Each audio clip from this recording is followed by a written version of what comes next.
Listeners, hari ini sidang kasus Kanjuruhan kembali digelar di Pengadilan Negeri Surabaya dan agenda sidang hari ini adalah pemeriksaan saksi untuk 2 terdakwa sipil. Dan untuk informasi terkini kami terhubung dengan Anwar Fuadi dari PN Surabaya, Jawa Timur. Adi, seperti apa situasi di sana pagi ini dan siapa saja saksi yang akan dihadirkan?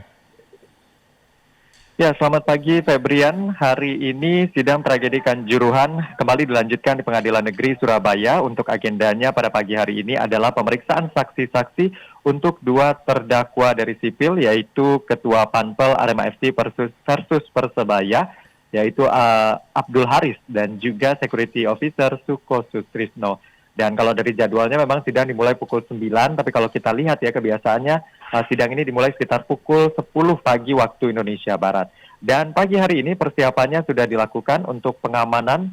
Ini sudah dilakukan oleh aparat kepolisian. Pengamanannya masih seperti biasa, memperketat akses bagi masyarakat yang akan masuk ke kawasan Pengadilan Negeri Surabaya. Lalu kemudian sejumlah aparat kepolisian, ada ratusan yang masih berjaga begitu di area Pengadilan Negeri Surabaya untuk mengamankan jalannya sidang pada hari ini.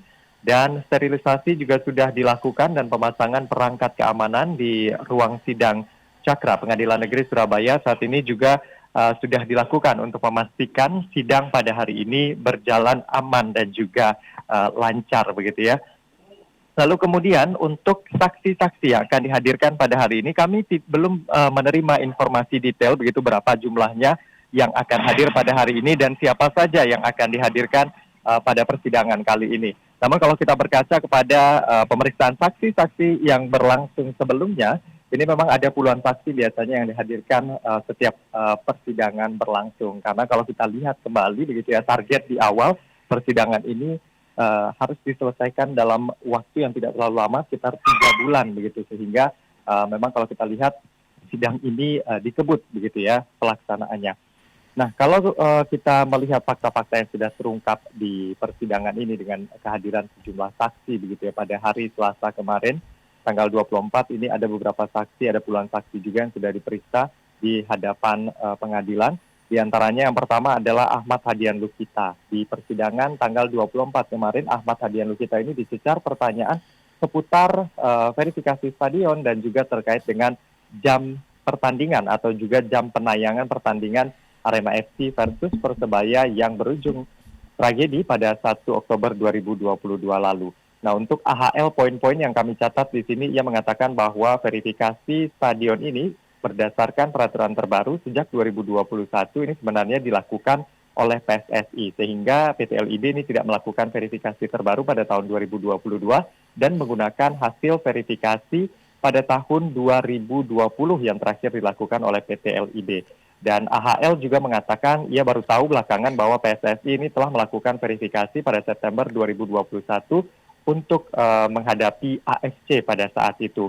Lalu kemudian sebelumnya di tahun 2020 menurut AHL ini Stadion Kanjuruhan ini dinyatakan aman dengan beberapa catatan. Nah, kalau kita lihat lagi ya, Stadion Kanjuruhan ini dinyatakan aman dengan beberapa catatan. Kita merujuk kepada pemeriksaan saksi dari operasional PT LIB. Pada saat itu ada Somad yang diperiksa pada Jumat pekan lalu yang merupakan karyawan LIB yang bertanggung jawab terkait dengan verifikasi. Nah, terkait dengan apa yang disampaikan AHL, ini Somad mengatakan ada beberapa kekurangan fasilitas di lapangan maupun di beberapa ruangan yang ada di Stadion Kanjuruhan. Meskipun pada saat itu Stadion Kanjuruhan dinyatakan layak. Dan pada saat itu Somad juga menyatakan bahwa pada saat sebelum pertandingan, biasanya ini klub ataupun panpel ini melakukan perbaikan-perbaikan sesuai dengan catatan-catatan yang telah diberikan oleh tim verifikasi. Nah, kita kembali lagi ke pernyataan dari AHL dalam persidangan. AHL ini dalam persidangan pada tanggal 24 banyak tidak tahu, Febrian.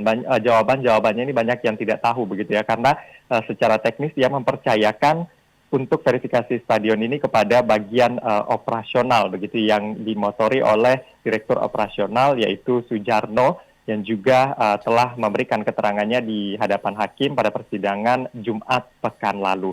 Lalu kemudian terkait dengan jam pertandingan. Nah, kenapa kemudian tidak dikabulkan permintaan jam pertandingan dimajukan begitu menjadi sore hari? Dikatakan oleh Ahmad Hadian Lukita ini bahwa ada pertandingan lain di waktu yang sama pada pukul 4 sore di tanggal 1 Oktober yaitu bersamaan dengan pertandingan Borneo FC versus Madura United. Ia juga tidak menampik salah satu alasan bahwa tidak dikabulkannya untuk memajukan pertandingan Arema versus Persebaya ini adalah karena nilai komersial. Apalagi stasiun televisi yang menjadi official broadcaster tentu tidak bisa menyiarkan dua pertandingan secara bersamaan. Itulah alasannya kemudian pertandingan tetap dilakukan sesuai dengan jadwal, sehingga pada saat itu berujung kepada tragedi yang menewaskan 135 supporter.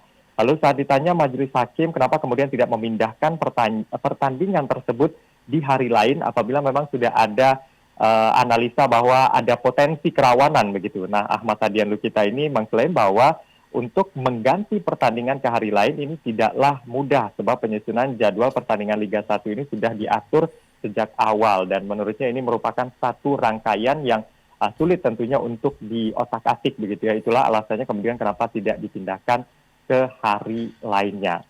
Lalu kemarin yang diperiksa juga pada tanggal 24 adalah Devi Ato. Kita tahu Devi Ato belakangan ini berkunjung kemana-mana ya untuk mencari keadilan, untuk menyampaikan apa yang kemudian ia rasakan, apa yang kemudian dirasakan oleh para korban. Dan kemarin pada tanggal 24 ia menjadi saksi di persidangan untuk dua orang terdakwa ini.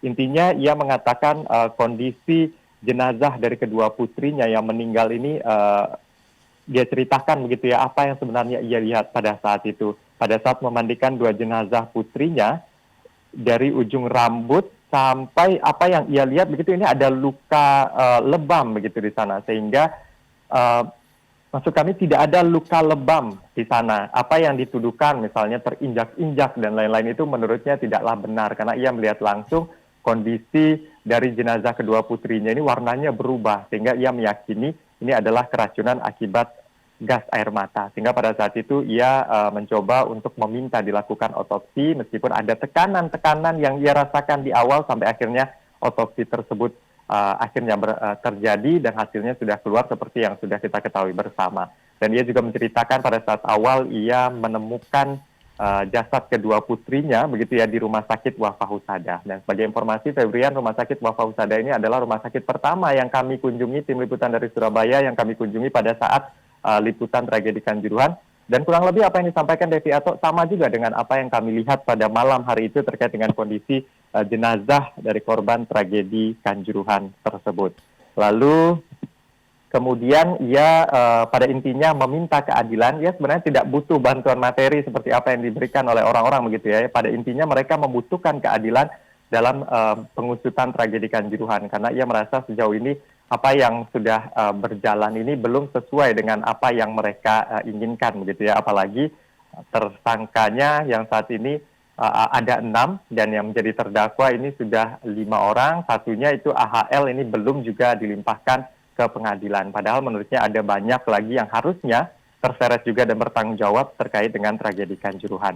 Lalu kemarin yang juga diperiksa adalah Nabil Bahaswan. Nabil Bahaswan ini kita tahu adalah Ketua PDFI Jawa Timur. Ia juga menjadi tim dokter untuk otopsi dua putri dari Devi Ato yang berlangsung akhir tahun kemarin. Nah, dari keterangan Nabil Bahaswan, ia mengatakan gas air mata tidak bisa dideteksi kepada korban yang sudah meninggal dunia. Lalu kemudian Nabil Bahaswan poin lain ia juga menyebutkan bahwa memang ada perbedaan mereka yang meninggal wajar dan juga keracunan begitu ya. Namun ada ahlinya tersendiri yang berkompeten untuk menjelaskan terkait dengan hal ini. Lalu kemudian ia juga mengatakan bahwa jenazah orang meninggal karena keracunan perlu pemeriksaan lebih lanjut untuk organ dalamnya. Hal itu disebut lebih sulit begitu dilakukan dan melihat juga kondisi jenazah. Kalau kita lihat kemarin untuk otopsi dua korban tragedi Kanjuruhan ini kan sudah dilakukan lebih dari 1 bulan begitu ya setelah dimakamkan atau setelah terjadinya tragedi tersebut.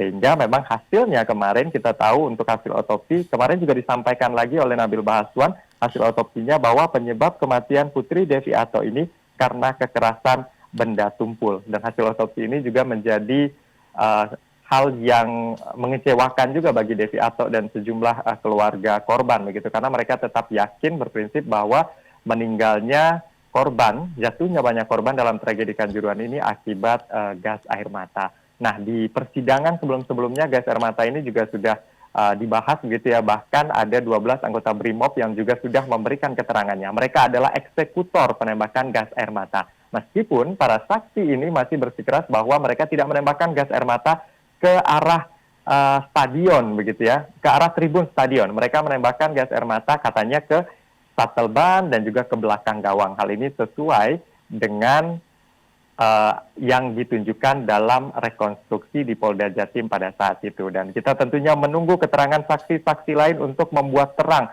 apa sebenarnya yang menjadi penyebab dari kematian massal ini di hadapan pengadilan, dan seperti apa pertanggungjawaban yang harus diterima begitu ya oleh para terdakwa yang saat ini sudah menjalani beberapa kali persidangan. Nah, besok juga masih akan ada lanjutan persidangan untuk 3 terdakwa dari kepolisian. Agendanya adalah putusan selah apakah eksepsi mereka diterima atau kemudian ditolak oleh majelis hakim. Untuk sementara demikian dulu, mari kita menunggu untuk pemeriksaan saksi pada hari ini. Febrian. Baik, terima kasih jurnalis MJN Anwar Fuadi atas informasi Anda langsung dari Pengadilan Negeri Surabaya, Jawa Timur. Salam sehat dan juga selamat kembali bertugas, Anwar Fuadi.